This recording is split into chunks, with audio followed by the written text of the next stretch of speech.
రెండవ రాజుల గ్రంథము 19వ అధ్యాయము 1-4 వచనాలు నేను చదువుతున్నాను. హిజ్కియా విని తన బట్టలు చింపుకొని గోనె పట్ట కట్టుకొని యెహోవా మందిరమునకు పోయి గృహ నిర్వాహకుడగు ఎల్యాకీమును, శాస్త్రి షెబ్నాను, యాజకులలో పెద్దలను, ఆమోజు కుమారుడును ప్రవక్తయైన యెషయా యొద్దకు పంపెను. వీరు గోనె పట్ట కట్టుకొని అతని యొద్దకు వచ్చి అతనితో ఇట్లనిరి: హిజ్కియా సెలవిచ్చినది ఏమనగా, ఈ దినము శ్రమయు శిక్షయు దూషణయు గల దినము. పిల్లలు పుట్టవచ్చిరు గాని కనుటకు శక్తి చాలదు. జీవము గల దేవుని దూషించుటకై అశ్షూరు రాజైన తన యజమానుని చేత పంపబడిన రబ్షాకే పలికిన మాటలన్నీయు నీ దేవుడైన యెహోవా ఒకవేళ ఆలకించి నీ దేవుడైన యెహోవాకు వినబడి ఉన్న ఆ మాటలను బట్టి ఆయన అశ్షూరు రాజును గద్దించునేమో. కాబట్టి నిలిచిన శేషము కొరకు నీవు హెచ్చుగా ప్రార్థన చేయుము. దేవునికే మహిమ కలుగునుగాక. చదువుకున్న ఈ వేద భాగము ఒక ఆందోళనకరమైన పరిస్థితి. దేవుని ప్రజలకు ఏర్పడినప్పుడు పరిష్కారం కొరకై ప్రవక్త దగ్గరికి పంపబడినప్పుడు ప్రవక్త ద్వారా దేవుడు తెలియజేసిన అంశాలు ఈ భాగంలో ఉన్నాయి. అవి ఏమిటంటే, ఆయన పలికిన మాటలు దేవుడు ఆలకించి అశ్షూరు రాజును గద్దించునేమో. రాజును గద్దించగా రాజు ఒక్కడే నష్టపోడు. దేవుడు గద్దించటం ప్రారంభిస్తే ఆ రాజ్యానికి భయంకరమైనటువంటి నష్టం. అటువంటి నష్టకరమైన పరిస్థితులు దేశం మీదకి రాబోతూ ఉన్నాయి. అలాంటి భయంకరమైన పరిస్థితుల నుంచి విడుదల పొందాలంటే దేవుని యొక్క సాన్నిధ్యంలో హెచ్చుగా ప్రార్థన చేయాలి. దేవుని మందిరంలో హెచ్చుగా ప్రార్థన చేయాలి. ఎవరి కొరకు హెచ్చుగా ప్రార్థన చేయాలంటే, శేషించిన వారి కొరకు, మిగిలి ఉన్న వారి కొరకు. మిగిలిన వారు అనగా దేవుని యొక్క ఉగ్రతను బట్టి, దేవుని యొక్క కోపమును బట్టి, దేవుని యొక్క ఆగ్రహము ఆ దేశం మీదకి వచ్చినప్పుడు నష్టపోయినంత మంది నష్టపోగా మిగిలిన వారు కూడా నష్టపోకుండా ఉండే నిమిత్తమై హెచ్చుగా ప్రార్థన చేయమని దేవుడు కోరాడు. కాబట్టి దేవుని పిల్లలమైనటువంటి మనం దేవుని సన్నిధిలో ఈ భూమి మీద అనేక పర్యాయాలు దేవుని యొక్క ఉగ్రత రావటం మనం చూస్తున్నాం. కొన్ని స్థలాల్లో భూకంపాలు, కొన్ని స్థలాల్లో తెగుళ్ళు, కొన్ని స్థలాల్లో అకాల మరణాలు. ఈ విధంగా ప్రపంచమంతా శుభవార్త కంటే అశుభంతో కూడినటువంటి వార్తలే ఎక్కువగా వింటున్నాం. ఇది దేనికి సంకేతము అంటే, సర్వశక్తిమంతుడైనటువంటి దేవుని యొక్క ఉగ్రత భూమి అందంతటా ప్రబలటం వలన భూనివాసులు అనేక మంది నష్టపోతూ ఉన్నారు. మన స్నేహితుల్లో నష్టపోయిన వాళ్ళు ఉన్నారు, మన కుటుంబాల్లో నష్టపోయిన వాళ్ళు ఉన్నారు, మన బంధువుల్లో నష్టపోయినటువంటి వాళ్ళు ఉన్నారు, మనతో పాటు దేవుని ఆరాధిస్తున్నారు అని చెప్పబడుతున్న దేవుని ప్రజలు కూడా నష్టపోయినటువంటి వారు ఉన్నారు. నష్టపోయిన కాడికి నష్టపోగా మిగిలిన వారు నష్టపోకుండా ఉండడం కోసం దేవుడు చెప్పిన మాట ఏమిటంటే, దేవుని సేవకుడి ద్వారా హెచ్చరించిన మాట ఏమిటంటే, నీవు మందిరమునకు పోయి హెచ్చుగా ప్రార్థన చేయాలి. ఇదివరకు 10 నిమిషాలు నువ్వు ప్రార్థన చేస్తే హెచ్చుగా ప్రార్థన చేయాలి. ఇదివరకు ఒక రోజంతా నువ్వు ప్రార్థన చేస్తే హెచ్చుగా ప్రార్థన చేయాలి. అంటే ప్రార్థన స్థలంలో నీవు ప్రార్థించే సమయాన్ని పెంచాలి. ఆ ప్రార్థన ఎలా ఉండాలి అంటే ఉపద్రవాన్ని ఆపేదిగా ఉండాలి. ఆ ప్రార్థన ఎలా ఉండాలంటే అకాల మరణాలను ఆపేదిగా ఉండాలి. ఆ ప్రార్థన ఎలా ఉండాలంటే రోగముల నుండి గొప్ప స్వస్థతను అనుగ్రహించే విధంగా ఉండాలి. ఎందుకంటే ఇక్కడ రాయబడినటువంటి మాట శ్రమ, శిక్ష, దూషణ. పిల్లలు పుట్టడానికి సిద్ధంగా ఉన్నా కానీ ప్రసవించడానికి తల్లి శక్తిహీనమైన పరిస్థితులు. ఈ పరిస్థితుల నుంచి దేశాన్ని కాపాడేది దేవుని యొక్క ప్రజలుగా మిగిలి ఉన్న మీరు చేసే ఆ హెచ్చైన ప్రార్థన. దేవుని వాక్యంలో మనం చూస్తున్నాము, ఎక్కడ చూస్తే అక్కడ శ్రమలు, ఎక్కడ చూస్తే అక్కడ శిక్షలు, ఎక్కడ చూస్తే అక్కడ నిందలు, దూషణలు తప్ప ప్రశంసలు, అభినందనలు ఎక్కడ కనబడటం లేదు. వివాహాలు జరుగుతున్నాయి, వారికి సంతానం కలుగుతుంది, కానీ ఎక్కడ సులువైన కాన్పులు కలగటం లేదు. ఎక్కడ చూసినా ఆపరేషనే, ఎక్కడ చూసినా ఆపరేషనే. కడుపు కొయ్య పిల్లని తీయ, కడుపు కొయ్య పిల్లని తీయ. కారణం ఏంటి అంటే పిల్లలు పుట్టవచ్చిరి కానీ తల్లులకు కనుటకు శక్తి లేకపోయింది. కాబట్టి దీని నుంచి మన దేశాన్ని కాపాడుకోవడం, దీని నుంచి మన కుటుంబాన్ని కాపాడుకోవడం, దీని నుంచి మన ప్రియమైన వారిని మనం కాపాడుకోవడం ఎలా అంటే ఒకే ఒక్క మార్గం, నువ్వు చేసే ప్రార్థన. అందువల్ల దేవుని సన్నిధిలోనికి వచ్చి ప్రార్థన చేయడం అనేది ఏదైతే ఉందో అది నిజమైన దేశ సేవ. ప్రార్థించే వారందరూ ఏం చేస్తున్నట్లంటే దేశానికి సేవ చేస్తున్నట్లు. ఎందుకంటే దేశం మీద ఉన్నటువంటి కీడు తొలగిపోవడానికి ప్రార్థనా కర్తలుగా, విజ్ఞాపనకర్తలుగా మీరు చేసేటువంటి ప్రార్థన దేశం మీద పొంచి ఉన్న ప్రమాదం నుండి అది కాపాడుతూ ఉంటుంది. నినేవే పట్టణానికి వచ్చి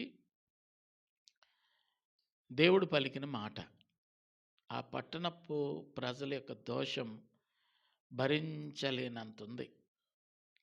కాబట్టి దానివల్ల నినేవే పట్టణం మీదకి దేవుని యొక్క ఉగ్రత రాబోతుంది. హెచ్చరించమని చెప్పాడు. హెచ్చరించిన తర్వాత వాళ్ళందరూ ఈ ఉపద్రవం నుంచి మన దేశాన్ని ఎలా కాపాడుకోవాలి, ఈ ప్రమాదకరమైన పరిస్థితుల నుంచి మన జాతిని ఎలా మనం కాపాడుకోవాలి, మన సంపదను ఎలా కాపాడుకోవాలి ఆలోచించినప్పుడు వాళ్ళకి అర్థమైన అంశం ఏమిటంటే ఎక్కడి నుంచి ప్రమాదము పొంచి ఉందో ఆ దేవదేవుని పాదాలు పట్టుకుందామని అని అనుకున్నారు. ప్రసవించు తల్లులు, చంటి పిల్లల యొక్క తల్లులు, వారు ఉపవాసం ఉండడమే కాకుండా వారికి పుట్టిన పిల్లలకు కూడా పాలు ఇవ్వలేదు. అంత కఠినంగా ఉపవాసం చేసి దేవుని సన్నిధిలో మొరపెడితే పాలు లేక పిల్లలు అల్లాడిపోయి చచ్చిపోలేదు. వాళ్ళు ఉపవాస వ్రతంలో దేవుడు సహాయం చేశాడు. ఎలాంటి సహాయం చేశాడంటే పొంచి ఉన్న ప్రమాదం, ఆ దేశం మీద నిలిచి ఉన్న శాపం వీరి ప్రార్థన ద్వారా పూర్తిగా తొలగిపోయింది. ప్రార్థన నిందలను తీసేస్తుందట. ఇక్కడ నింద అనేటువంటి మాట మనం చదువుతున్నాం.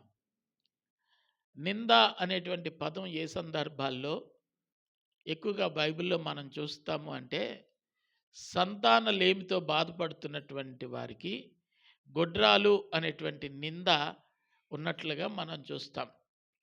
ఈ భాగంలో నిందల నుండి విడుదల పొందడానికి, ఈ నింద నా మీద నుంచి తొలగిపోవాలంటే నేనేం చేయాలని అనుకున్న భాగ్యవంతులు సహితము వాళ్ళు చేసిన పని ఏమిటంటే, దేవాలయంలోనికి వెళ్ళి వాళ్ళు ప్రార్థన చేశారు. దేవాలయంలోనికి వెళ్ళి ప్రార్థన చేసిన స్త్రీలలో హన్నా ఉంది. దేవాలయంలో పురుషుడైనటువంటి యాజకుడైనటువంటి జకర్యా ఆయన పెదవి విప్పి నాకు ఇది కావాలని అడగలేదు, కానీ హృదయంలో వారి కుటుంబం మీద నిలిచి ఉన్న ఆ శాపం నుంచి విడుదల పొందాలని ఆశ ఆకాంక్షను వ్యక్తపరిచాడు. హృదయాంతరంగాలు ఎరిగిన దేవుడు మనం ఆరాధించే దేవుడు. వెంటనే పరలోకం నుంచి ఒక సమాచారాన్ని పంపించాడు. ఆలయంలోనికి దేవుని యొక్క మహిమ దిగి వచ్చింది. మహిమలో దేవుని యొక్క దూత మాట్లాడుతున్న మాటలు వింటూ ఉన్నారు.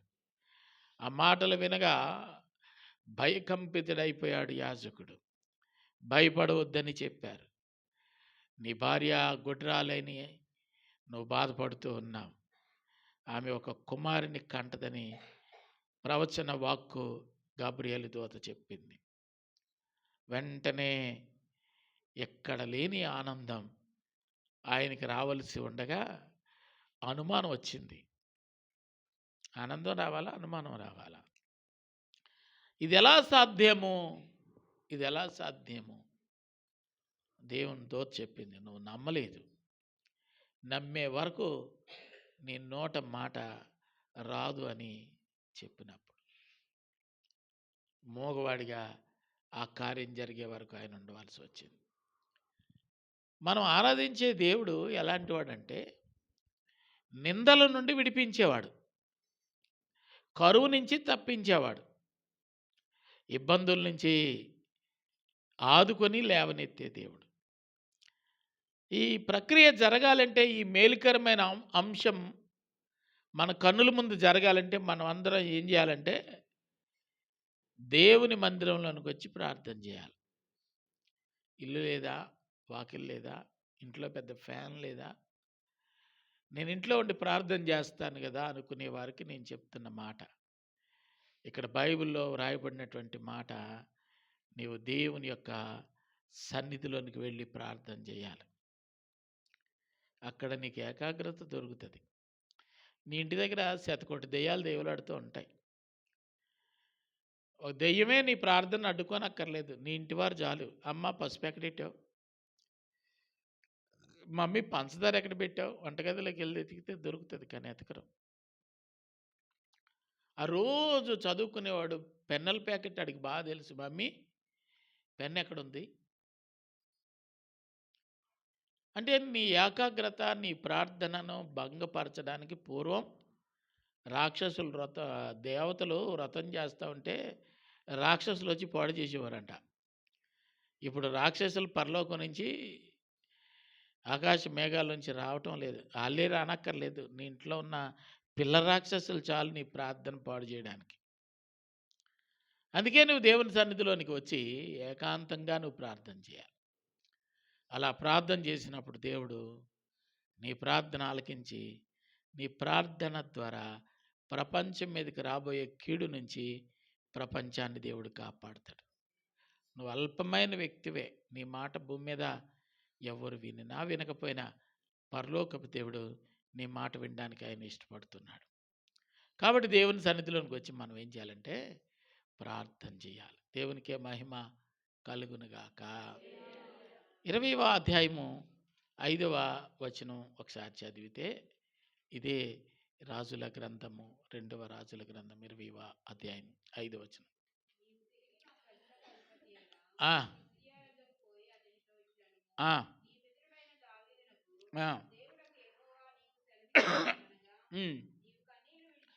నీవు కన్నీళ్లు విడిచిట చూచి తిని నీ ప్రార్థన నేను అంగీకరించాను, నేను నిన్ను బాగు చేస్తాను, బాగైన తర్వాత 3వ రోజు దేవుని మందిరంలోనికి నువ్వు వెళ్ళేటట్టు నేను చేస్తా. ఎవరు చెప్పిన మాట? దేవుడు చెప్పిన మాట. ఎవరితో చెప్పిన మాట? రాజుతో చెప్పిన మాట. 3 రోజుల్లో నీవు స్వస్థపడతావు. దేవునికే మహిమ కలుగునుగాక.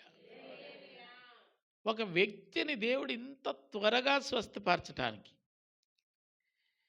కారణం ఏమై ఉంటుందంటే అతడు కన్నీళ్లు విడిచి చేసిన ప్రార్థన. ఏదో నిలబడిపోయి కూర్చొని కంచం దగ్గర ప్రభా నీకు వందనాలంటే కుదరదండి. కన్నీటి ప్రార్థన అవసరం. దేవుని సన్నిధిలో కన్నీటి ప్రార్థనను ఆరంభిస్తే ఒక కన్న బిడ్డ తల్లిదండ్రుల ముందు ఏడిస్తే తల్లిదండ్రులు చూస్తూ ఎలాగైతే ఊరుకోలేరో అంతకంటే అధికంగా మన పరలోకపు తండ్రి నువ్వు ఏడుస్తూ ఉంటే చూసి ఆనందించలేడు అన్నమాట. కాబట్టి ఆయన ఏం చేస్తాడంటే వెంటనే జవాబు పంపిస్తాడు. ఆయన చెప్పిన మాట అంటే నువ్వు బాగుపడతావు, బాగుపడిన తర్వాత 3వ రోజు నా ఆలయానికి వస్తావని దేవుడు చెప్పాడు. ఇది ఎలా సాధ్యము? దీనికి సూచన ఏమిటి అంటే సూచన కూడా చెప్పాడు. నమ్మాలి. నమ్మకపోవడానికి కారణం ఏంటంటే వచ్చిన జబ్బులు అలాంటివి, ఎదుర్కొంటున్నటువంటి సమస్యలు అలాంటివి. కొన్ని సమస్యలు ఏమనిపిస్తాయి అంటే అది అనుభవిస్తున్న వ్యక్తికి ఇక ఈ సమస్యల్లోంచి నేను బయటపడలేనని బలంగా నమ్మేస్తారు. ఈ కష్టంలోంచి నేను బయటపడలేను, ఈ నిందల్లోంచి నేను బయటపడలేను, ఈ వేదన నన్ను వదిలిపోదు, ఇది నన్ను చంపేసేదాకా నన్ను వదలదని పక్కాగా డిసైడ్ అయిపోతారు. అలాంటి వారితో దేవుడు మాట్లాడుతున్న మాట ఏంటంటే నువ్వు అనుకున్నది తప్పు, నువ్వు అనుకున్నట్టుగా ఆ పరిస్థితులు అలాంటివే, కానీ తారుమారు చేసి స్వస్థపరిచి లేవనెత్తగలిగిన దేవుడని నేను, అది ఆయన చెప్తున్న మాట. కాబట్టి తీరని సమస్యల చేత బాధపడుతున్న వారు ఎవరైనా కానీ హెచ్చుగా ప్రార్థన చేయాలి. ఎలాంటి ప్రార్థన చేయాలంటే కన్నీరు కార్చి అంగలార్చి దేవుని సన్నిధిలో ప్రార్థన చేయాలి. దేవుని మందిరంలోనికి వెళ్ళి నువ్వు ప్రార్థన చేస్తే కార్యం జరగడానికి దేవుడు ఎలాంటి ప్రణాళిక రూపొందించాడు అంటే ఇదే 2వ దినవృత్తాంతాల గ్రంథం 7వ అధ్యాయం 16వ వచనంలో రాయబడిన మాట ఏమిటంటే నా దృష్టి నా మనస్సు ఎల్లప్పుడూ దేవుని మందిరంలో ఉంటుంది. గట్టిగా స్తోత్రం చెప్దాము. అక్కడ కార్యం జరగడానికి కారణం ఏంటంటే దేవుని దృష్టి, దేవుని మనస్సు మందిరం మీద ఉంటుందట, నీ ఇంటి మీద కాదు. నీ ఇంటి మీద దేవుని కృప ఉంటుంది, నీ ఇంటి వారి మీద దేవుని కృప ఉంటుంది, కానీ ఆయన ఆఫీస్, దేవుని మందిరం అంటే ఏంటండి? దేవుని ఆఫీసు. ఒకసారి అయ్యన్నపాత్రుడి గారి దగ్గరికి ఒక సమస్యను తీసుకుని ఒక ఆయన వెళ్ళాడట. వెళ్తూ వెళ్తూ ఆయన ఏం చెప్పాడంటే అయ్యా ఈ సమస్యతో నేను మీ దగ్గరకు వచ్చాను అన్న. అప్పుడు వెంటనే ఆయన అన్నారట, నీ సమస్య నువ్వు ఒక కాగితం మీద తీసుకొని వచ్చావా అన్నాడట.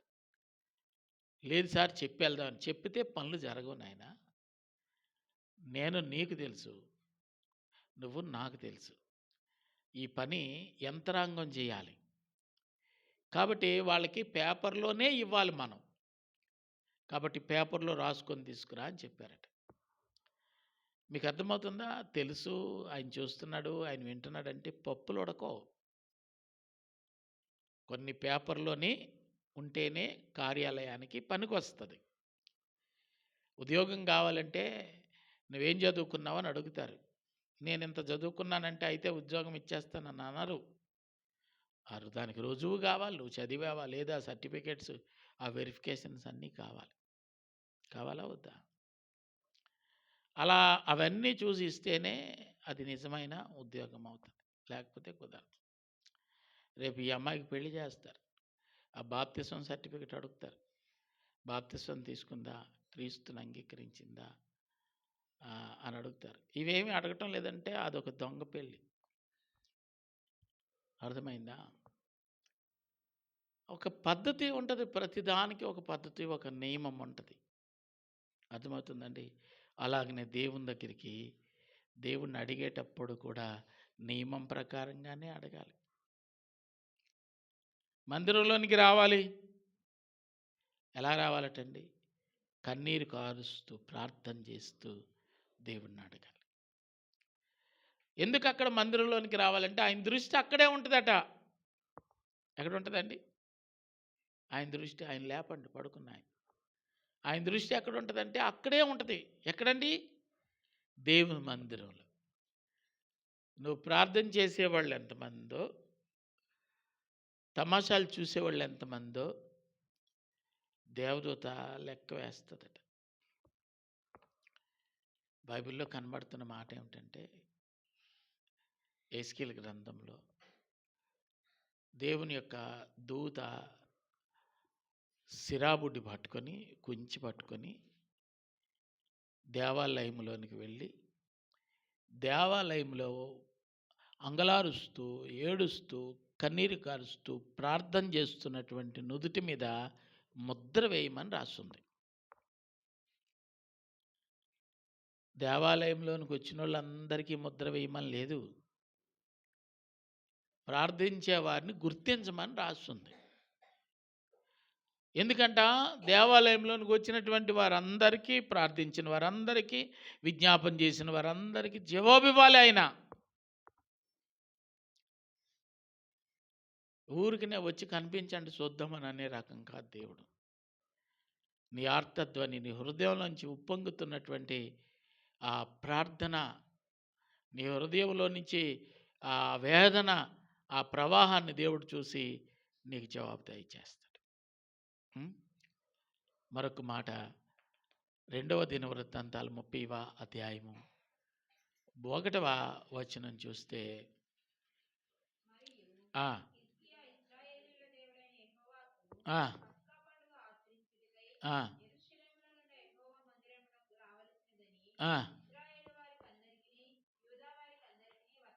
కొందరికా అందరికీ ఏం వర్తమానం పంపించారు అంటే, అందరూ దేవుని మందిరంలోనికి రావాల్సిందే. మనం ఆరాధించే దేవుడు ఏదో కొందరు వెళ్తే సరిపోద్దులే, నా వంతు నువ్వు వెళ్ళి అమ్మా నా ముడిపేదో అక్కడ ఉండి లేసే అని చెప్పడానికి లేదు. ఎవరి బాధ కొలిది వారు దేవుని మందిరంలోనికి రావాలి. ఎవరి అవసరత కొరకు వారు దేవునికి కనబడాలి. దేవుని సన్నిధిలో వారు మొరపెట్టాలి. ప్రతి వాడు నడినెత్తిన వ్యాధి కలిగి ఉన్నాడు. సమస్యలతోనే ఉన్నారు. సమస్య లేకుండా ఎవ్వరు లేరు. అటువంటి సమస్యల సుడిగుండంలో కొట్టుకుపోతున్నటువంటి మనిషి ఆ బాధలో దేవునికి మొరపెట్టవలసి ఉంది. కాబట్టి వారు దేవుని మందిరంలోనికి ఖచ్చితంగా రావాలి. అన్న ఇంటి దగ్గర నుంచి ప్రార్థన చేయొచ్చు కదా, మరి దేవుని మందిరంలోనికి వచ్చేందుకు ప్రార్థన చేసింది? మందిరములో ఉన్న అభిషేకం వేరు, ఇంటి దగ్గర ఉన్న అభిషేకము వేరు. సొలొమోను మందిరం కట్టించి ప్రార్థన చేస్తున్నాడు, అయ్యా నిశ్చయముగా ఆకాశ మహాకాశంలో నిన్ను పట్టచాలు, కానీ ఈ దీనుడు, ఈ ప్రజలు ఈ సాన్నిధ్యంలోనికి వచ్చి ప్రార్థించినప్పుడల్లా వారి మనవులు ఆలకించి వారి దేశాన్ని స్వస్థపరచమని ప్రార్థన చేశాడు. అప్పుడు ఆయన ఏం చెప్పాడంటే, సొలొమోను చేసిన ప్రార్థన అంగీకరించాడు. ఆయన చెప్తాడు 7వ అధ్యాయంలో, వాన వెలిసినప్పుడే కానీ, ప్రమాదాలు ముంచుకొచ్చినప్పుడే కానీ, తెగులు సంభవించినప్పుడే కానీ ఈ జనులు కదా, 7వ అధ్యాయం 14 వచనంలో ఈ దినవృత్తాంతాలు తమ్మును తాము తగ్గించుకొని ఆయన ఆలయంలోనికి ప్రవేశించి ప్రార్థన చేస్తే 15వ వచనంలో కనబడుతూ ఉంటుంది. ఈ స్థలమందు చేయబడుతున్న ప్రార్థన మీద నా కనుదృష్టి నిలిచును, నా చెవులు దానిని ఆలకించును. నా పేరు ఈ మందిరం నాకు నిత్యము ఉండినట్లుగా నేను దానిని కోరుకొని పరిశుద్ధ పరిస్థితిని, నా దృష్టియు నా మనస్సు నిత్యము దాని మీద ఉండును. 14వ వచనంలో అంటాడు, నా పేరు పెట్టబడిన నా జనులు తమ్మును తాము తగ్గించుకొని ప్రార్థన చేసి నన్ను వెదకి తమ చెడు మార్గములను విడిచిన ఎడల ఆకాశము నుండి నేను వారి ప్రార్థన ఆలకించి వారి పాపములు క్షమించి వారి దేశాన్ని నేను స్వస్థపరుస్తా. మందిరానికి ఉన్న విలువ అంత ప్రాముఖ్యమైనది.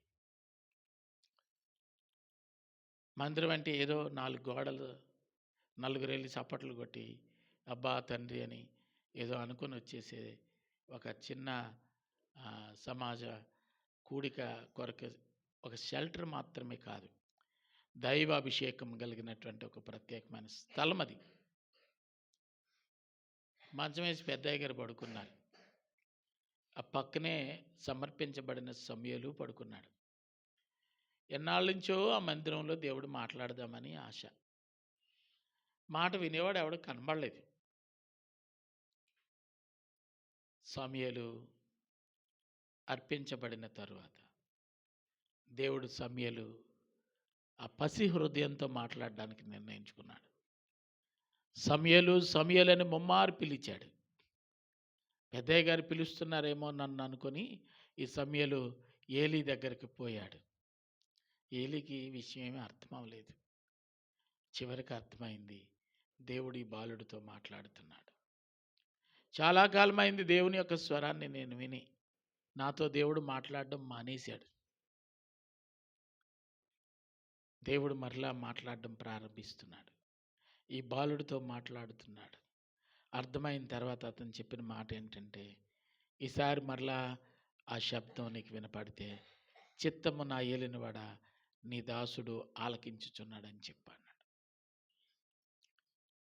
పిలిచాడు, మాట్లాడాడు. సమయలు సమస్తమును ఆలకించాడు. దేవునికే మహిమ కలుగునుగాక. దేవాలయానికి వచ్చేటప్పుడు ప్రసంగి గ్రంథం 5వ అధ్యాయం 1వ వచనంలో దేవాలయానికి వచ్చేటప్పుడు 4 కొంపలు తిరిగి రాకూడదు. బైబిల్ పట్టుకొని ప్రార్థన చేసి ఇంటి దగ్గర నుంచి తిన్నగా ఎక్కడికి రావాలండి? దేవుని మందిరంలోనికి రావాలి. ఇళ్ళ ముచ్చులాగా కొండ ముచ్చులు ఎలాగుంటాయి, ఇళ్ళ ముచ్చులు కూడా ఉంటాయట. మా నాయనమ్మ అనేది. ఆ ఇంటికి వెళ్ళి ముగ్గులెట్టి, ఈ ఇంటికి వెళ్ళి ముగ్గులెట్టి, అక్కడ కూర్చొని ఇక్కడ కూర్చొని ఇక్కడ కూర్చొని బయలుదేరడం మాత్రం వాళ్ళ ఆయనతో చెప్పి బయలుదేరతారు. ఎప్పుడు తెలుసా? సాయంత్రం 6 గంటలకే బయలుదేరిపోతారు. ఇంటి దగ్గర ఉంటే అంట్లతో అంబడుతుందని, కసవలు తొడవలసి వస్తుందని, పిల్లలకి అన్నాలు పెట్టాల్సి వస్తుందని, దొంగ భక్తి. బయలుదేరం ఎప్పుడు బయలుదేరుతారంటే పెందల కడే బయలుదేరిపోతారు. కానీ ఇక్కడికి రావటం 8:30 ముగించేసే టైంకి, ప్రార్థించే టైంకి. ఇంకా ముగించలేదా? వచ్చి కూర్చొని శుభ్రంగా వినరు. అవి వినేవాళ్ళు ఇంకా ముగించలేదా, ఇంకెంతసేపేటి అంటే కొన్ని కార్యక్రమాలు తావలో మధ్యలో విడిచిపెట్టి వచ్చేసిందంట ఈ అమ్మ. దొంగ భక్తులు. నీవు దేవుని మందిరంలోనికి వెళ్ళేటప్పుడు నీ ప్రవర్తన జాగ్రత్త. చాలామందిని చూస్తున్నాను, సంఖ్యలో బైబిల్ ఉంటుంది, కాలువగట్టు మీద నిలబడి ఉంటారు. ఏం మాటలు. ఆ మాటలో వాళ్ళతోటి వీళ్ళతోటి దారిలో నిలబడి బాతకాన్ని కొట్టే కంటే దేవుని మందిరంలోనికి వచ్చి నీ కోసం, నీ విడుదల కోసం ఏడ్చి ప్రార్థన చేస్తే దేవుడు వింటాడు కదా. ప్రార్థన చేయడానికి సమయాన్ని చంపేస్తున్నాం మనం. ఉన్న సమయాన్ని ఏం చేస్తున్నాం అంటే వదిలేసుకుంటున్నాం. ప్రార్థన పడదు మనకి. ప్రార్థన అంటే ఇష్టం ఉండదు. కబుర్లు అయితే 100 చెప్తాం. 100, 1, 2 కాదు 100. ఈ ఊర్లో కబుర్లు ఆడే వాళ్ళకి అవార్డు ఎవరికైనా ఇవ్వాల్సి వస్తే, కబుర్లకి మొన్న ప్రార్థన చేసిన వాళ్ళకి ఇచ్చాం కదా, అలాగే కబుర్లు ఆడే వాళ్ళకి అవార్డు ఎవరికైనా మన సంఘస్థులకే ఇవ్వాలి. అన్ని మాటలు మాట్లాడతారు. ఎన్ని మాటలు మాట్లాడతారంటే అన్ని మాటలు మాట్లాడతారు. మాట్లాడాల్సిన సమయం వచ్చేసరికి నాకు రాదండి. మాట్లాడాల్సి వస్తే మాట్లాడేవి రావు, అసలైనవి రావు. పనికి మాలి 100 మాట్లాడతారు. జాగ్రత్త. దేవుని యొక్క మాట చెప్తున్న మాట ఏమిటంటే, నీవు నీ ప్రవర్తన జాగ్రత్తగా చెక్ చేసుకోవాలి. నువ్వు ఉన్నది ఎక్కడో తెలుసా? దేవుని మందిరం, పవిత్రమైన మందిరం. ప్రార్థన ఆలకించే దేవుడు మహిమతో నిండుకొని ఆలయంలో నువ్వేం మాట్లాడతావో, ఏమి ప్రార్థన చేస్తావో, ఏం ముచ్చటిస్తావోనని నీ ప్రార్థనల వైపు ఆయన చెవులు కేంద్రీకరించి ఉంచే దేవుడు ఆయన.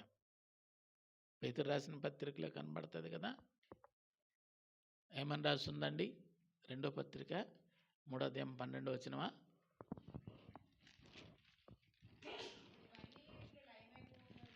అమ్మా ఎక్కడమ్మా? మొదటి పత్రిక 3వ అధ్యాయము 12వ వచనం. ప్రభు కన్నులు నీతిమంతుల మీదను ఆయన చెవులు వారి ప్రార్థనల మీద ఉన్నాయి, కానీ ప్రభు ముఖం కీడి చేసేవారికి విరోధముగా ఉంది. నువ్వు మందిరంలో ఉన్నా సరే, ప్రార్థించే వ్యక్తివి కాకపోతే ఆయన ముఖం నిన్ను చూసి తిప్పేసుకుంటాడట. మన వాళ్ళకి ఈ విషయం బాగా అర్థమవుతుంది. వెళ్తూ వెళ్తూ మీకు తెలిసిన మీరంటే పడిన వ్యక్తి ఆ దారిలో నిలబడితే వాళ్ళు ఏం చేస్తారో తెలుసండి? ముఖం తిప్పేసుకుంటారు.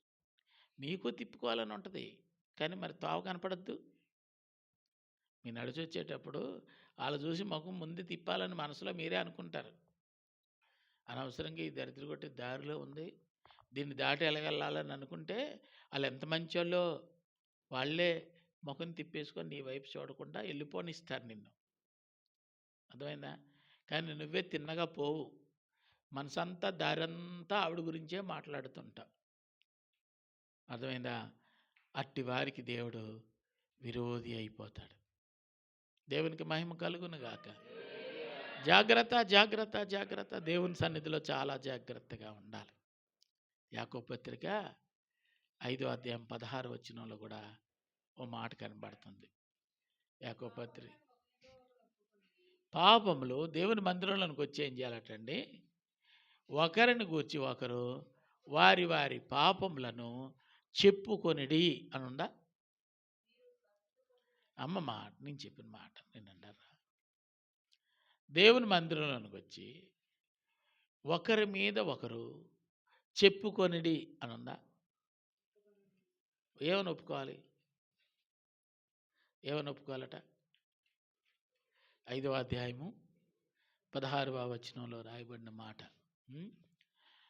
మీ పాపములను ఒకరితో ఒకడు ఒప్పుకొనిడి, మీరు స్వస్థత పొందినట్లు ఒకరి కొరకు ఒకరు ప్రార్థన చేయుడి, నీతిమంతుని విజ్ఞాపన మనపూర్వము గలదై బహుబలము గలదై ఉండును.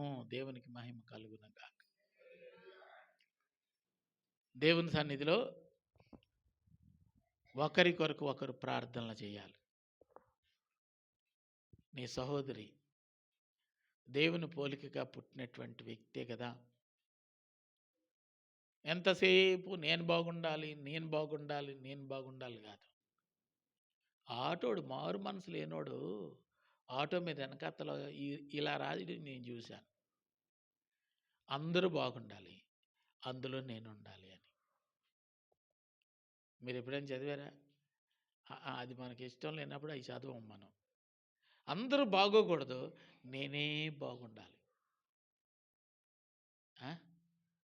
మిగతా వాళ్ళందరూ అమ్మా 10 రూపాయలు బాబు 10 రూపాయలు మన దగ్గరికి రావాలి, అందరికంటే నా చెయ్యి పైగా ఉండాలి. ఒక అమ్మ 5 లక్షలు ఇచ్చిందంట వడ్డీకి. 5 లక్షలు తీసుకున్న తర్వాత, అంటే దేవుడు నిన్ను చేయమన్నావు కదా, అందరికంటే నా చెయ్యి పైన ఉండాలని అన్నావు కదా, డబ్బులు ఇస్తే వడ్డీకి ఇచ్చిందంట. ఎంత ఇచ్చిందట? 5 లక్షలు ఇచ్చిందంట. తిరిగి ఇవ్వాల్సి వచ్చినప్పుడు వడ్డీ ఇవ్వలేదు సరే కదా, ఆ మనిషి చెప్పిన మాట అంట ఏమన్నాడంట? 5 లక్షలు ఇవ్వలేను, ఎలాగో 3 లక్షలు ఇస్తాను, నాకు కాగితం సింపే అన్నాడంట. అంతటండి 2 లక్షలు పోయా. ఇప్పుడు కాగితం సింపేస్తే 3 లక్షలు కూడా ఇప్పుడు ఇవ్వలేను, 1,50,000 ఇస్తాను. ఓ 3 నెలల తర్వాత మిగతా 1,50,000 ఇస్తాను. అప్పు చేసినోడి పనే బాగున్నట్టుంది ఇప్పుడు, అప్పు ఇచ్చినోడి కంటే. అన్ని తిప్పలు పడడం కోసం నువ్వు ఆశీర్వదించి ప్రభు, ఆశీర్వదించి ప్రభు, ఆశీర్వదిస్తే ఇలాంటి తలపోటు జండు బాంబు సీసాలు ఇంట్లో పెట్టుకోవాలా. అందుకేనేమో దావీదు అంటాడు, నన్ను అధికమైన ధనవంతుడిగానైనా చేద్దు, దరిద్రుడిగానైనా చేయొద్దు. ఏ పూటకి ఆ పూట ప్రశాంతంగా ఉండే పరిస్థితి నాకు కావాలి. భక్తుడు ఎప్పుడు అదే కోరుకోవాలి. రేపటి గురించి నాకెందుకండి? ఆకాశ పక్షులు చూడండి. విత్తవు, కొయ్యవు, కొట్లలో కూర్చోవు. మనకు అనుమానం ఎక్కువ కాబట్టి కొంచెం మనకు కావాలి. రేపటి గురించి చింత, వేదన మనకి ఎక్కువ కాబట్టి, మన కళ్ళ ముందు డబ్బులు లేకపోతే మనకు ప్రశాంతత కోల్పోతాం కాబట్టి మనకు డబ్బులు కావాలి. నాకు తెలిసిన ఓ పాస్టర్ గారు బాలేదని కబురు పెట్టారు. ఆయన గురించి నాకు బాగా తెలుసు. కొంతమందితో తిరుగుతాం కదా! కొంతమంది గుణగణాలు స్పష్టంగా మనకు తెలుస్తాయి. పైకి తీసేశారు. చనిపోతే సమాధి చేసేద్దామని ఆ కుటుంబస్తులు అలా సిద్ధపడ్డారు. ఇంట్లో కూడా ఉంచలేదు. వాకిట్లో నడవలో పెట్టారు. ఇటిల్లు మధ్యలో నడవ ఉంటుంది కదా! నడవలో పెట్టారు. మంచం మీద ఉంచారు. నేను వెళ్ళాను. వెళ్ళిన తర్వాత అతని పక్కనే కూర్చున్నాను. శవం ఏం కాదు కదా! రోగి. పక్కన కూర్చున్నాను. చెయ్యి పట్టుకున్నాను. పల్స్ బాగానే ఉంది. పిలిచాను. డాడీ అన్నాను. బాబు వచ్చావురా అన్నాడు. ఏంటి పరిస్థితి అంటే, నన్నెవరు పట్టించుకుంటారు అన్నాడు. వెంటనే వాళ్ళ అల్లుడిని పిలిచాను. ఇంట్లో కానీ నీ జోబులో కానీ డబ్బులు ఎంత ఉన్నాయని అడిగాను. అంటే ప్రార్థన చేయడానికి పాస్టర్ గారు డబ్బులు అడుగుతున్నారేమో అనుకున్నాడేమో అతను. ఎంత ఉన్నాయంటే, ఎంతన్నా ఉన్నాయి బావ అన్నాడు. అయితే ఓ 10,000 ఇవ్వన్నా. 10,000 తీసుకొచ్చి నా చేతిలో పెట్టాడు. వెంటనే నేను ఆ 10,000 ఆ పేషెంట్ చేతిలో పెట్టి, డాడీ ఇవి నీ దగ్గర ఉంచు, ఏదైనా అవసరమైతే వాడుకో అని చెప్పాను. ఇలా తడిని చూసుకున్నాడు. పర్లేదు అనుకున్నాడు. వెంటనే లేచి కూర్చున్నాడు. ప్రార్థన చేయలేదు, ఏం చేయలేదు. చేతిలో కానీ లేదు, నేను ఎలా బతకాలని బెంగెట్టేసుకున్నాడు. డబ్బులు ఎప్పుడైతే చేతిలో పడ్డాయో వెంటనే లింగి పంచికి ఆ అంచులకి చుట్టేసి పెట్టేసుకున్నాడు. అయ్యా ఏదైనా ధైర్యం ఉండాలి కదయ్యా అన్నాడు. నువ్వు ధైర్యంగా ఉండాలనే నేను నీకు డబ్బులు ఇచ్చానని చెప్పాను. అల్లుడితో చెప్పకే అన్నాడు. అలాగేలే అన్నాడు. ఈ పేషెంట్లకు ఉన్న పెద్ద బాధ ఏంటంటే, మీరు ఇలాగిస్తారు, మీరు వాగనాలు పుచ్చేసుకుంటారు. తెలుసా ఆ సంగతి? ఆ పేషెంట్లు అలాగే అనుకుంటారు. నా సొమ్ము అంతా నా కోడలు నొక్కేసి ఇలాగుందని కూతుర్ని పక్కన పెట్టుకుంటారు. ఈ పేషెంట్లకి ఎంత తెలివో. హాస్పిటల్లో ఉన్నప్పుడు ఏం చేస్తారంటే, ఆళ్ళీళ్ళు వచ్చి పోనీ ఏ మందులకో పావలో బేడ ఇస్తారు కదా! ఇస్తే ఈ పేషెంట్కి ఇంకా జబ్బు ఎక్కువైపోద్ది. ఇష్టం లేని మనిషి పక్కనుంది, ఇది పళ్ళు తినేస్తుంది, పోనీ తినేస్తే తినేసింది, ఈ డబ్బులు కూడా ఒకవేళ వాళ్ళ అమ్మగారింటికి పంపించేస్తుందేమోనని ఎన్ని మందులేసినా ఆడికి తగ్గదు. ఎవరుండాలి తెలుసా? ఆడికి నమ్మకస్తులు ఉండాలి. అమ్మయ్య పర్లేదు.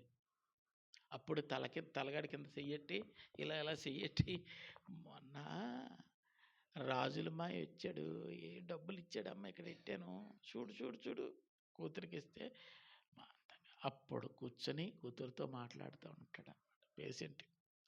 నమ్మడో ఆ డబ్బులన్నీ అది ఎక్కడ తినేస్తుందో, ఈ డబ్బులన్నీ ఈడెక్కడ తినేస్తున్నాడో. ఎంత బాధ. డబ్బు లేకపోతే చాలామందికి జ్వరాలు వచ్చేస్తాయి, రోగాలు పెరిగిపోతూ ఉంటాయి. ఎందుకు ఈ మాట నేను జ్ఞాపకం చేస్తున్నానంటే, దేవుని సన్నిధిలో నువ్వేం చేయాలంటే, ఎంతసేపు నేను బాగుండాలని కాదు, అందరూ బాగుండాలని ఇతరుల కొరకు ప్రార్థన చేయాలి. వాళ్ళు బాగోకపోవడానికి కారణం ఏంటి ఆలోచిస్తే, వాళ్ళ మీద ఏలుబడి చేస్తున్న శాపాన్ని నువ్వు గుర్తించి అది తొలగిపోయేటట్లు ప్రార్థన చేయాలి. ఉదయకాల సమయంలో నరేష్ బాబు గారు నేను మాట్లాడుతూ ఒక వ్యక్తిని గురించి మాట్లాడుకుంటున్నాను. ఆ కుటుంబంలో శాపం ఉందని నేను చెప్పాను. శాపం ఏలుబడి చేస్తుందని చెప్పాను. ఆ శాపం నుంచి వాళ్ళు బయటపడాలి. బయటపడనంత వరకు ప్రభు సాన్నిధ్యంలో ప్రభు పాదాలు పట్టుకొని ప్రలాపించనంత వరకు అది వాళ్ళని వెంటాడుతూనే ఉంటుంది. చాలామంది బ్రతుకులు, కుటుంబ పరిస్థితులు చూస్తున్నప్పుడు మాకు అర్థమైపోద్ది ఈ పరిస్థితికి కారణం ఏంటి అని. ఈ పరిస్థితికి కారణం ఏంటి అని. ఇందాక నేను, జాన్ పాస్టర్ గారు, రాజేష్ అర్జాపురం వెళ్తున్నప్పుడు ఒక వాయిస్ రికార్డింగ్ నేను విన్నాను. ఒక ఆయన జనవరి 31 నైట్ బండి మీద వెళ్తా ఉంటే యాక్సిడెంట్ అయిపోయింది ఫ్యామిలీతో. బ్రెయిన్ దెబ్బతింది. కాకినాడ హాస్పిటల్లో జాయిన్ అయ్యారు. సర్జరీ చేశారు అప్పటికప్పుడు. ఆయన కొరకు ప్రార్థన చేయండి అని పెట్టారు. ఇవన్నీ ఏంటి? చర్చికి వెళ్తున్నప్పుడు, ప్రార్థనకు వస్తున్నప్పుడు, ఇలాగ క్రైస్తవులే, ప్రార్థనా పరులే, ఇలాంటి పరిస్థితులన్నీ ఎందుకు అనినప్పుడు ఆ పాస్టర్ గారు, దేవుడు మౌనంగా ఉండడు, దేవుడు పట్టించుకోకుండా ఉండడు. కానీ ఎందుకు ఇలా జరుగుతాయి అంటే ఆయన చెప్తున్న మాట ఏమిటంటే, కొన్ని విషయాల్లో వీళ్ళు పెర్ఫెక్టే, కొన్ని విషయాల్లో అన్ఫిట్గా వీళ్ళు ఉంటారు.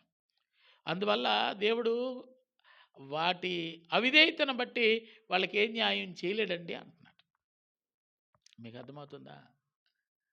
మనం ఒక్క కోణంలో నుంచి చూస్తాం, అయ్యో ఎంత మంచోడు, అయ్యో ఎంత మంచోడు, అయ్యో ఎంత మంచోడు, ఎవ్వరు కీడు చేయడు. నిజమే, ఎవరికి కీడు చేయడు. కానీ తల్లిదండ్రులకే గెంజిపోయకపోతే ఏమని రాస్తుంది బైబిల్లో? నీవు భూమి మీద దీర్ఘాయుష్మంతుడు అవునట్లు నీ తల్లి నీ తండ్రిని సన్మానించమనుంది. మరి ఎక్కడ అది లోపించినప్పుడు నువ్వెంత మంచోడు అయితే ప్రయోజనం ఏముంది? తల్లిదండ్రులు దీవెన అక్కర్లేదా? బాలుడైన సమూయేలు గురించి రాయబడిన మాట, దేవుని దయందును పెద్దల దయందును అతడు వర్ధిల్లుచు ఉండెను. యేసుక్రీస్తు వారిని గురించి కూడా అలాగే రాయబడి ఉంది. కాబట్టి మనకు ఆశీర్వాదాలు రావాలంటే, దేవుడు మనల్ని జ్ఞాపకం చేసుకోవాలంటే, మన విధులు, మన బాధ్యతలన్నీ చక్కగా నిర్వర్తించాలి. దేంట్లో నువ్వు ఫెయిల్ అయిపోయినా సరే అది నీకు శాపంగా నిన్ను వెంటాడుతుంటుంది. జాగ్రత్త, జాగ్రత్త, జాగ్రత్త. దేవుని మందిరంలోనికి వచ్చి ఏం చేయాలి తెలుసా అండి? నీ మట్టుకు నువ్వు అమ్మ, తండ్రి, బాబు అని ప్రార్థన చేసి వెళ్ళిపోవటం కాదు. నీ కుటుంబం కొరకు, నీ చుట్టూ ఉన్న సమాజం కొరకు, నిన్ను ఏలుతున్న నాయకుల కొరకు, పాలిస్తున్నటువంటి అధికారుల కొరకు దేవుని సన్నిధిలో ప్రార్థన చేయాలి. నీ ప్రార్థన బలంగా ఉంటే ఒక్కడు లంచం అడగడు, నువ్వే పనికి వెళ్ళినా.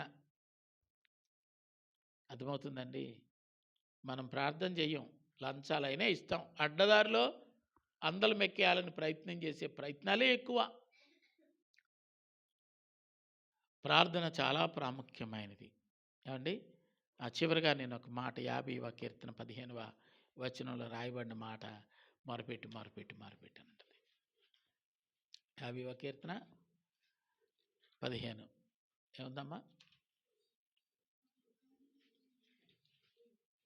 50:15 ఆపత్కాలమున నీవు నన్ను గూర్చి మొరపెట్టుము, నేను నిన్ను విడిపిస్తాను, అప్పుడు నీవు కృతజ్ఞతాకూటం పెట్టుకుంది కానీ అన్నాడు.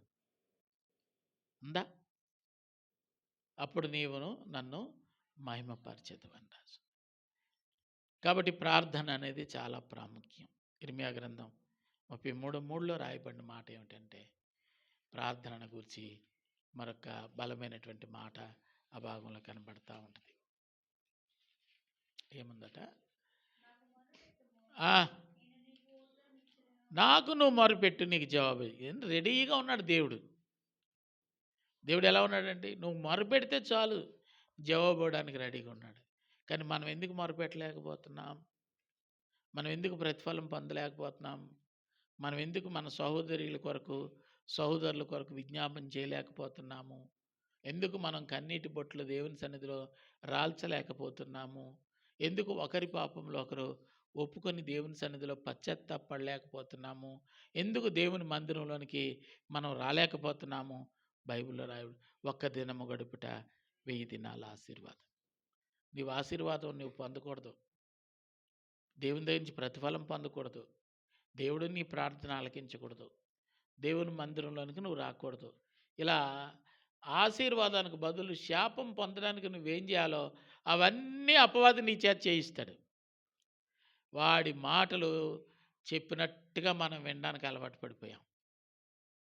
దేవుని వాక్యం ఎక్కడుంటుందో, అందుకే దేవుని వాక్యము ఎలా ఉండాలటండి? పెండ్లి కుమార్తె నుదుటిన బాసికము ఎంత పవిత్రంగా ఉంటుందో అలాగ దేవుని వాక్యం ఉండాలి.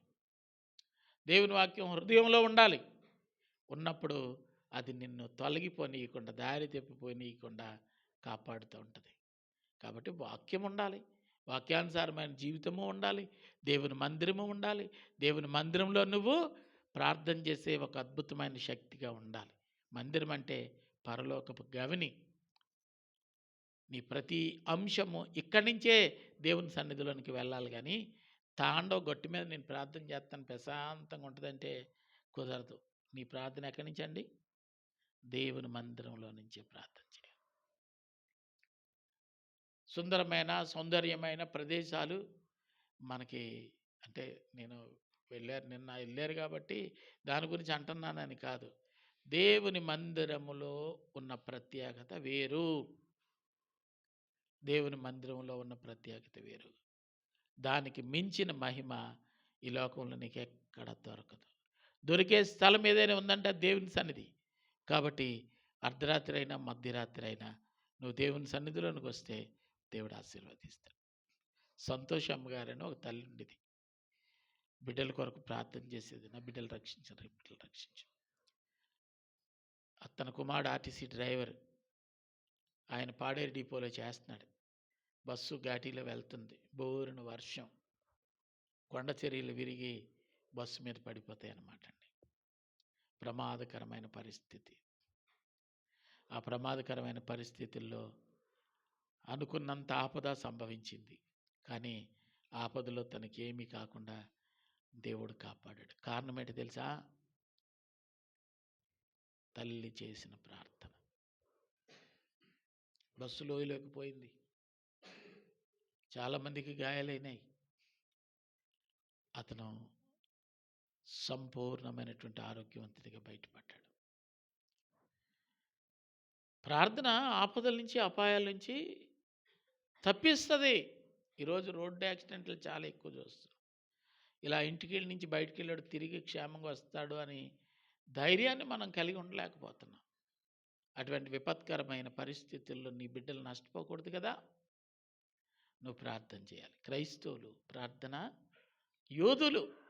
నిన్న ఎక్కడో చూశాను, కాకినాడలోనో లేకపోతే ఏదో నరసాపురం దగ్గర ఎక్కడో 31 రాత్రి తాగేసి కారు, తెల్లటి కారు బీచ్లో డ్రైవ్ చేస్తే ఎలాగుంటుందని సముద్రపు ఇసుక మీద డ్రైవ్ చేస్తూ అలా సముద్రంలోనికి వెళ్ళిపోయింది. చీకట్లో అడిగి తెలియక కారు మునిగిపోయింది. స్టీరింగ్ పట్టుకున్నట్టే ఉన్నాడు. ఉదయం లేచి చూస్తే ఆ కారు కొంచెం రూపం కనపడుతుంది. ప్రొక్లైన్తో బయటికి లాగితే ఆ కారు పట్టుకుని అలాగే ఉన్నాడు. క్రైస్తవ కుటుంబం. జనవరి 1వ తేదీ యవనస్తుడు లక్షల రూపాయలు ఖరీదైనటువంటి కారు ఏమయ్యాడంటే ప్రాణం పోయింది, శవమై ఉన్నాడు. ఒక నష్టం నీ గడప తొక్కకూడదు అనుకుంటే నీ గడపలో నుంచి దైవ నామస్మరణ బయటికి వెళ్ళాలి. స్తుతి ఉండాలి, ప్రార్థన ఉండాలి, ఆరాధన ఉండాలి. దేవుడు అందుకే కదా నిన్ను రక్షించింది. నువ్వు ప్రార్థన పర్లేదులే, నా కొడుకు చాలా టాలెంట్. నీ టాలెంట్లు నువ్వు అనుకున్నవన్నీ కుదరదు. నువ్వు ప్రార్థన చేస్తేనే వాడు రక్షింపబడతాడు. వాడు తెలివిని బట్టి, జ్ఞానాన్ని బట్టి వాడు రక్షింపబడతాడు అని అనుకుంటే మోసపోతుంది. యాక్సిడెంట్లు అయిన వాళ్ళు అందరూ తెలివి తక్కువ డ్రైవింగ్ రానోళ్ళు కాదు. గవర్నమెంట్ లైసెన్స్ ఇస్తుంది వాళ్ళకి. ఇతడు బాగా బండి తోలగలడు అని లైసెన్స్ ఇచ్చిన తర్వాతే కదా. మరి అలాంటి వాళ్ళు కూడా ఈ యాక్సిడెంట్లు అయిపోవడానికి కారణం ఏంటంటే వాని కొరకు ప్రార్థించే వాళ్ళు లేక. అర్థమవుతుందా? ప్రతి అపాయం నుంచి తప్పించేది మన నమ్మిక. అది మన నమ్మిక మన దేవుడు రక్షిస్తాడని. కాబట్టి ప్రార్థన చేస్తే ఏమైంది? ఒక అర్ధగంట ముందుగా లేచి మొరబెడితే ఏమైంది? రేయి మొదటి జామున నీ పసిపిల్లల ప్రాణం కొరకు ప్రార్థన చేయమని విలాప వాక్యాలు చూస్తాం. అందుకే మనం తెల్లవారు 3:30 నుంచి లేచి ప్రతిరోజు ప్రార్థన చేస్తున్నాం. ఎవరెవరి కొరకు ప్రార్థన చేస్తున్నాం? అందరి కొరకు ప్రార్థన చేస్తున్నాం. మరి ఎంతమంది ఆ ప్రార్థనలో జాయిన్ అవుతున్నారో మనకు తెలుసు. కొంతమంది టైం ఉండి ప్రార్థించే లేకపోతే నేను మళ్ళీ వాళ్ళకి కాల్ చేస్తున్నాను. ప్రార్థనలో జాయిన్ అవ్వండి, ప్రార్థనలో జాయిన్ అవ్వండి. నాకేం కర్మ? మీరు ప్రార్థన చేయకపోతే నాకేం కర్మ? ప్రార్థన చేస్తే మీరు బాగుంటారు, మీ కుటుంబాలు బాగుంటాయి, మీ భర్తలు సత్ప్రవర్తన కలిగి ఉంటారు, మీ పిల్లలు యోగ్యులుగా ఉంటారు, అనేకుల చేత మెచ్చదగిన భవిష్యత్తులో నీ పిల్లలు ఉంటారు. ప్రార్థన ప్రార్థన ప్రార్థన. అటువంటి ప్రార్థనా యోధులుగా దేవుని సన్నిధిలో ప్రార్థించే వ్యక్తులుగా మీరు ఉండాలని ఈ మాటలు తెలియచేస్తున్నాను. దేవుని సన్నిధిలో తలలు ఉంచుదాం, ప్రార్థన కొరకు